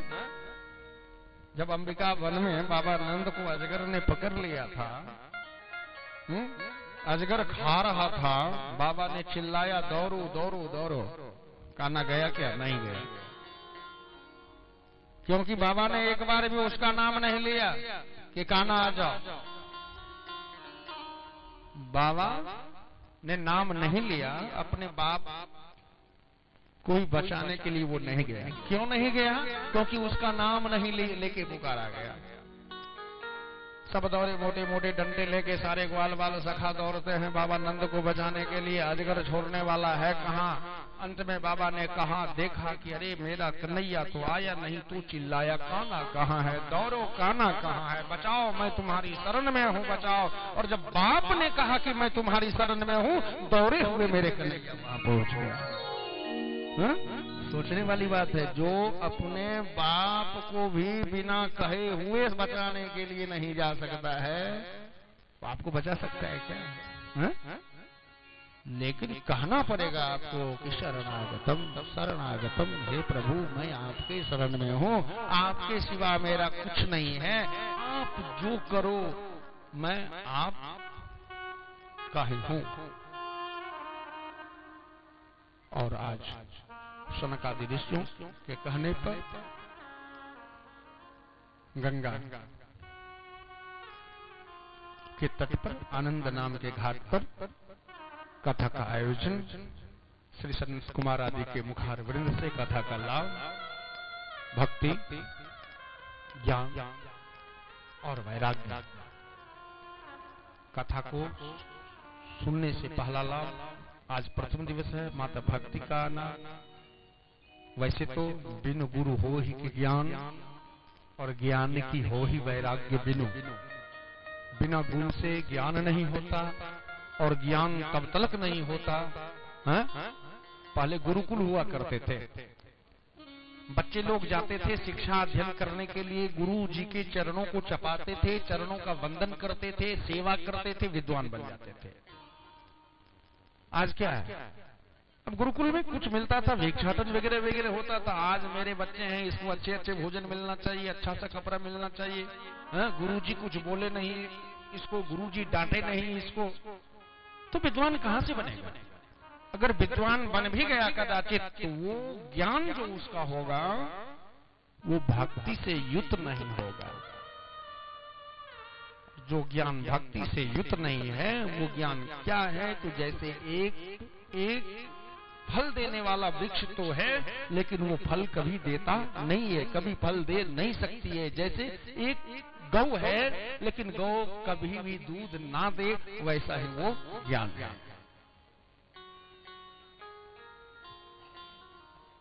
भागवत के प्रभाव से ही, भागवत के प्रभाव से ही महाराज भक्ति ज्ञान और वैराग्य का उद्धार होना। फिर माता भक्ति अपने पुत्र ज्ञान और वैराग्य के दोनों हाथों को थामते भय उस सभा में प्रवेश करना। महाराज आप धन्य हैं, भागवत की कथा धन्य है, मेरा जीवन धन्य है, क्योंकि इसी के प्रभाव से। हरे कृष्ण गोविंद मोहन मुरारे, हे नाथ नारायण वासुदेव। हरे कृष्ण गोविंद मोहन मुरारे, हे नाथ नारायण वासुदेव। श्री कृष्ण गोविंद मोहन मुरारे, हे नाथ नारायण वासुदेव। श्री कृष्ण गोविंद मोहन मुरारे, हे नाथ नारायण वासुदेव। श्री कृष्ण गोविंद मोहन मुरारे, हे नाथ नारायण वासुदेव। श्री कृष्ण गोविंद मोहन मुरारे, हे नाथ नारायण वासुदेव। हरि बोल। प्रेम से गालो, तर जाओगे घर पे।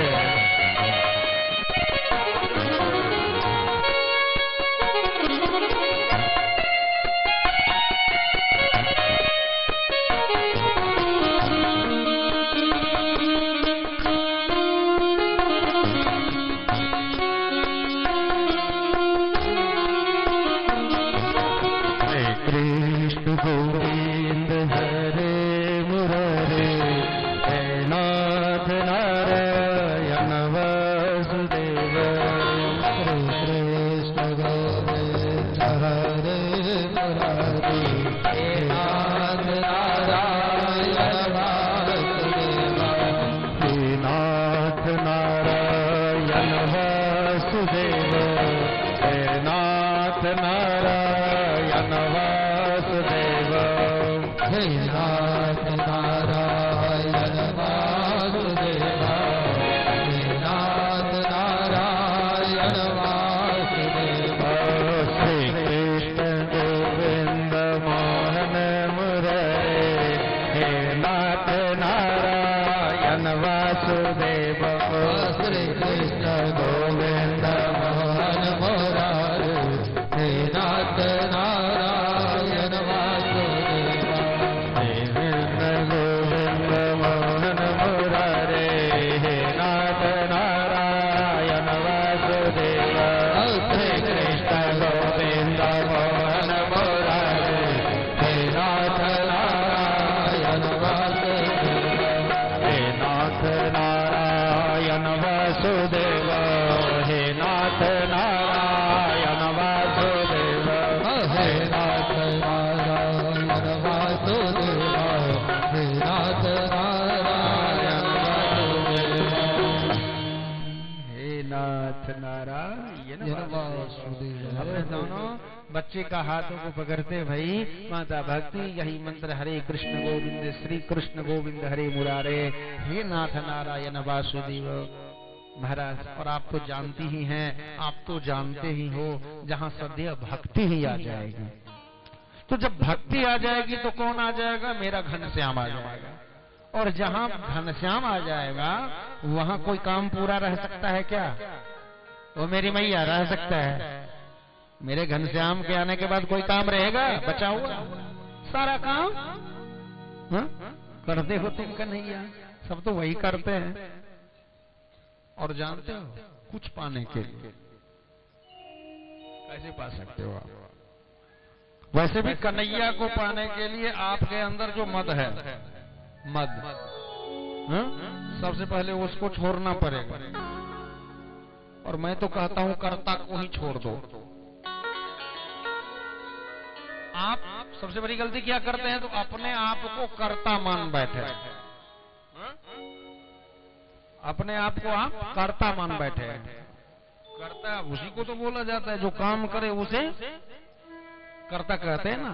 तो आप सोचते हैं, अरे मैं इतना बड़ा घर बनाया, 5 बच्चे को मैंने पाला, क्या क्या नहीं बच्चे के लिए किया, लंबी सी गाड़ी मैंने बच्चे के लिए लाया, वो लंबा सा अकाउंट अपने बच्चे के लिए मैं तैयार किया, अर्थात मैं, अर्थात कर्ता। तो इस झमेले से आप दूर हो जाओ, यानी कि कर्ता आप नहीं हो। कर्ता कौन है? तो कर्ता मेरा कन्हैया है। और जानते हो, मद से छुटकारा पाने का सबसे सरल उपचार है कि अपने आप को कर्ता के झंझट से मुक्त कर दो।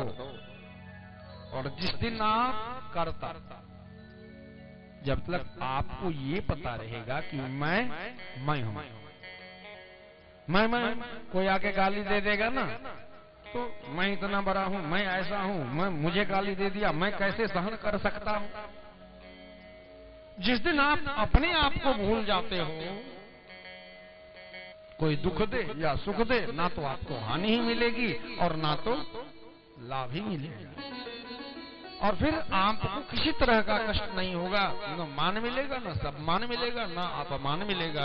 इसलिए मद को त्यागने के लिए आप क्या करें? तो अपने आप को, जो कर्ता के झंझट में बंधे हुए हैं, आप अपने आप को कर्ता रूपी झंझट से, उससे आप अपने आप को मुक्त कर दे। बोलना पड़ेगा श्री राधे, एक बार जोर से बोलना पड़ेगा श्री राधे। महाराज, और आज सनकादिक ऋषियों ने कहा कि हे नारद, अभी का जो समय है वो बड़ी धन्य है। मैं आपको बड़ी उत्तम एक इतिहास सुनाता हूँ। पूर्व काल में तुंगभद्रा नदी के तट पे एक गांव बसा हुआ था, जहाँ एक आत्मदेव नाम के ब्राह्मण देवता रहा करते थे, जिनके की पत्नी का नाम धुंधली था। आपके भी घर में धुंधली है, हमारे घर में भी धुंधली है। धुंधली कौन? जो अपने घर के संबंध में, जो अपने जीवन के संबंध में, जो अपने परलोक के संबंध में ना सोचे, वही तो धुंधली है। और वैसे धुंधली से जो हमेशा जन्म होता है जिसका, वही धुंधकारी होता है। आप लोगों ने तो हजारों बार अभी तक धुंधकारी का कथा सुना, धुंधली का कथा सुना हुआ होगा। कथा सुनने की आवश्यकता नहीं है, कथा सुनने की आवश्यकता तो कम है, लेकिन उस कथा को अपने जीवन में उतारने की ही आवश्यकता बहुत होती है। बोलना पड़ेगा श्री राधे। बड़ी खुशी पूर्वक रहते थे, बेचारे भिक्षुक थे, लेकिन धनवान थे, सब कुछ था, संतान ना था। एक दिन जंगल को जाना, अपने प्राण को त्यागने के लिए साधु महाराज का मिलना, चरणों में गिर जाना, प्रभु संतान दो, संतान दो। अगर आप संतान नहीं देते हो तो मैं अपने प्राण को आज आपके चरणों पर त्याग रहा हूं। आपके चरणों पर अपने प्राण को मैं त्याग रहा हूं। और फिर महात्मा के द्वारा उसके 7 जन्म आपका अवलोकन करना, बोलना, आपको पुत्र से सुख नहीं है महाराज। पुत्र के झमेले में मत पड़ो। आज तक पुत्र से किसी को सुख नहीं हुआ है। बड़े बड़े राजा, सम्राट, चंद्रवंश, सूर्यवंश के हुआ करते थे, लेकिन किसी को भी पुत्र से सुख नहीं हुआ। आप सन्यास को धारण कर लो और फिर बहुत जब रोने लगते हैं, गिड़गिड़ाने लगते हैं, झोली से एक फल निकालते हैं, दे देते हैं, ले जा इसे अपनी पत्नी, इसे अपने पत्नी को देना, पत्नी खा लेगी, गर्भवती हो जाएगी, तब पुत्रोति निर्मलः, निर्मल पुत्र की प्राप्ति। पत्नी धुंधकारी है, वो धुंधली बेचारी, धुंधकारी को जन्म देने वाली, फल नहीं खाती है, गौ माता को खिला देती है। फिर अपने बहन के यहाँ से बहन के पुत्र को लाना, और वो जिसका नाम की धुंधकारी, छोटे से ही कम उम्र में वो धुंधकारी गौ के गर्भ से जिस बच्चे का जन्म होता है गोकर्ण हो जाता है। गोकर्ण जी महाराज ज्ञानी होते हैं और धुंधकारी महाखल होता है। देखिए, दूसरे का सहायता, अगर आप किसी भी तरह से दूसरे का हेल्प करते हैं, मदद करते हैं, तो आप भी गोकर्ण बन जाते हो। और अगर आप दूसरे को कष्ट दे रहे हैं, दूसरे को दुख दे रहे हैं, तो आप ही धुंधकारी बन जाते हो, आप ही धुंधकारी कहलाते हो। धुंधकारी कोई और नहीं है, धुंधकारी हमारे आपके बीच में बैठा हुआ है। माता को कष्ट देना, पिता को कष्ट देना, सासू को कष्ट देना, ससुर को कष्ट देना, ये क्या है? धुंधकारी है। और माता पिता का सेवा करना, दूसरे का कल्याण करना, दूसरे को मदद करना, माता पिता को धर्म के लिए। एक पिता है, चला बेटा को बोला, पुत्र मैं गंगा स्नान को जाऊंगा। बेटा ने कहा, पिताजी कहाँ जाओगे? 500 रुपए खर्च हो जाएंगे। 500 बचेगा तो हो जाएगी, अच्छा सा सब्जी बन जाएगा। वही पुत्र उसका धुंधकारी है, वही पुत्र उसका। एक पिता ने कहा, बेटा गंगा स्नान नहीं जाऊंगा, 500 खर्चा हो जाएगा, 500 बचेगा तो सब्जी आ जाएगी। तो बेटा ने कहा, पापा नमक खा लेंगे, लेकिन आप गंगा स्नान होके आ जाओ। अगर ऐसा कोई आपके समाज में है तो वही गोकर्ण है। तब आप डिसाइड करो कि आप धुंधकारी हो या गोकर्ण हो। कथा सुनने से नहीं, हाँ, हजारों बार आप जितने महाराज जी आएंगे सुना देंगे कि महाराज गोकर्ण जी थे, धुंधकारी जी थे, ऐसा हुआ वैसा हुआ। तो ऐसा वैसा के झमेले में पड़ जाओगे और समझोगे। तो आप गोकर्ण हो या धुंधकारी हो, सबसे पहले डिसाइड कर लो। आत्मदेव आपके पिता तो हैं, आपके पिता तो आत्मदेव हैं, लेकिन आप कौन हो प्यारे? पहचानो अपने आप को कि आखिर तुम हो कौन। और जिस दिन तुम अपने आप को पहचान लेते हो, अर्थात मेरे गोविंद को पहचान लेते हो, और जिस दिन मेरे गोविंद को पहचान लेते हो, उस दिन भव से तेरा बेड़ा पार हो जाएगा, बोलना पड़ेगा राधे।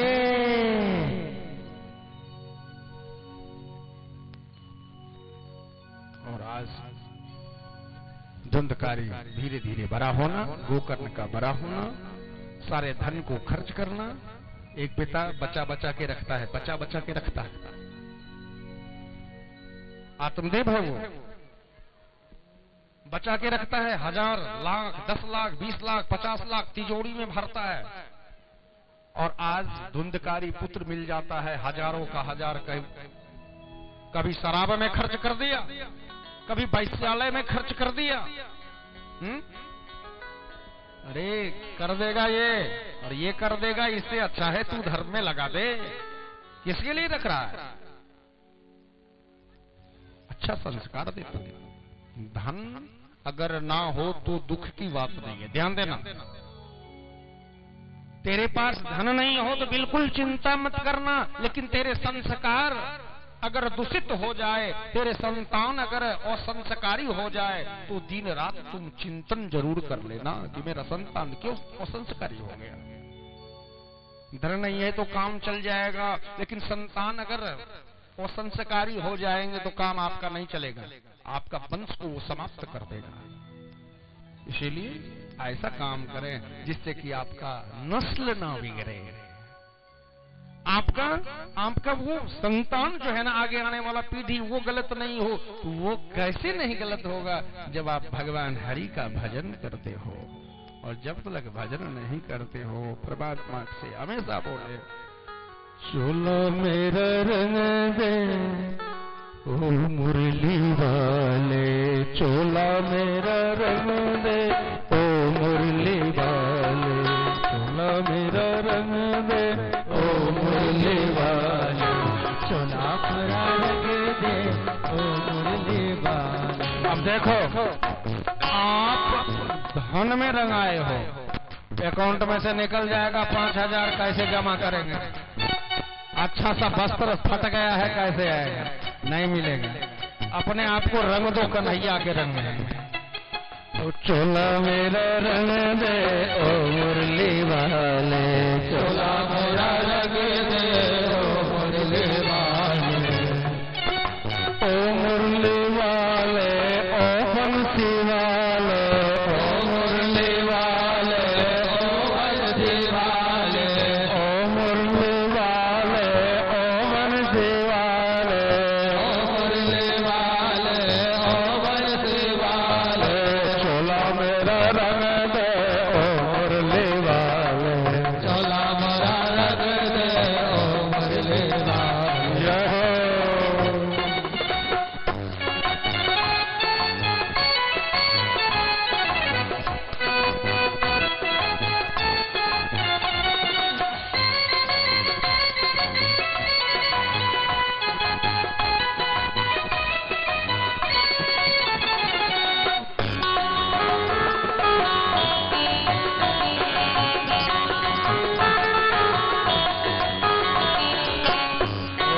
जिस रंग में तेरा मुकुट रंगा है, जिस रंग में तेरा मुकुट रंगा है, जिस रंग में तेरा मुकुट रंगा है, जिस रंग में तेरा मुकुट रंगा है, मुकुट रंगा है तेरे सिर पे सजा है, मुकुट रंगा तेरे सिर पे सजा है, मुकुट रंगा है तेरे सिर पे सजा है, मुकुट रंगा तेरे सिर पे सजा है, रंग रंग दे ओ मुरली वाले, रंग रंग दे ओ मुरली वाले, चोला मेरा रंग दे ओ मुरली वाले, चोला मेरा रंग दे ओ मुरली वाले।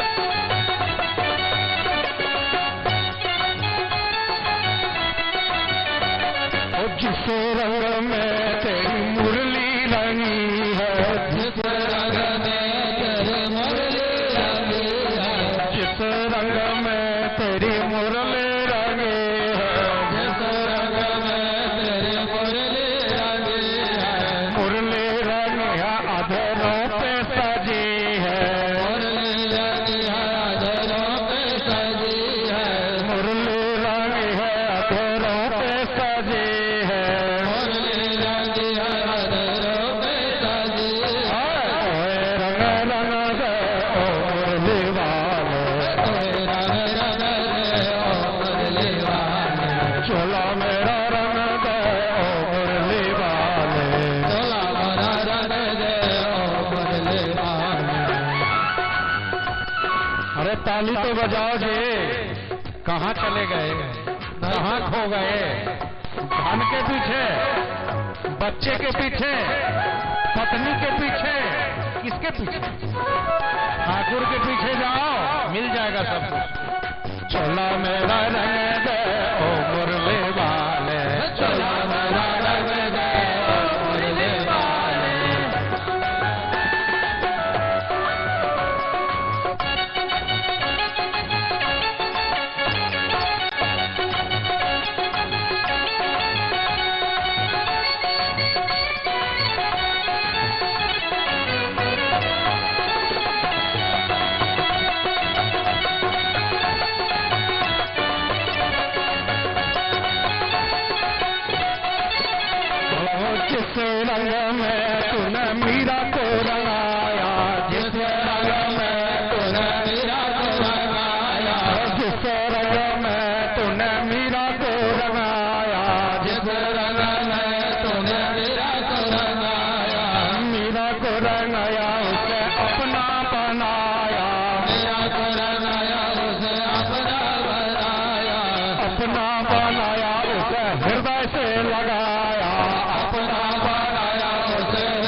चोला मेरा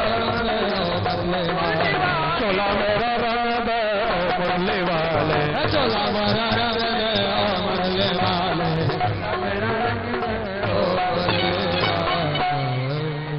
बोलना पड़ेगा।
नाचे मोरन संग शाम सखी,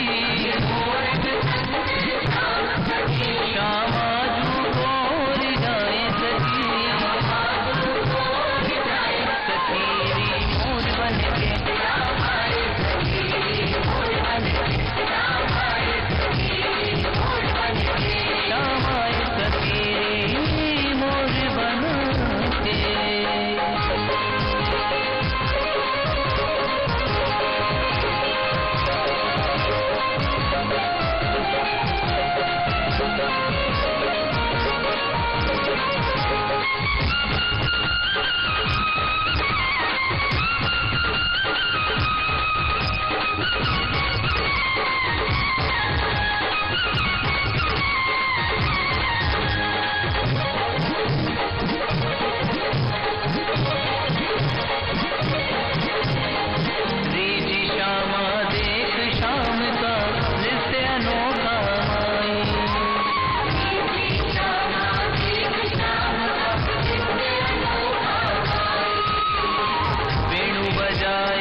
एक बार जोरदार ताली हो जाए।